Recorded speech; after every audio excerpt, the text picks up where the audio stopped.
यो बिरुवालाई हजुरहरूले आफ्नो गाउँघरतिर देखिराख्नु भएको हुनसक्छ। यो बिरुवा आयुर्वेदमा धेरै राम्रो औषधिको रूपमा युज गरिन्छ।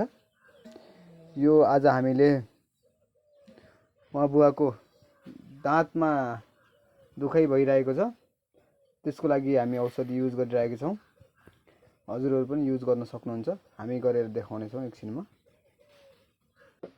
बुवा कता दुखेछ हजुरको? साइडमा धेरै जोरले दुखेछ? बिहान धेरै जोरले दुख्यो, अलि कम छ। अलि विचार गरौँ है। औषधि खानु भएको छ? दुखाइ गमको औषधि खानु भएको? एकछिन विचार गर्छौँ है हामी।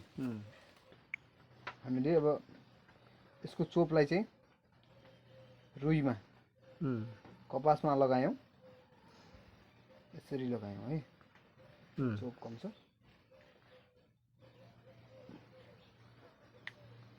यो चोप चाहिँ यस्तो लगाउँछौँ। यो लगाएर जुन ठाउँमा दुखाइ भएको छ पाल परेको दाँतमा, ठ्याक्कै त्यो दुखाइ भएको ठाउँमा टक्क राख्ने।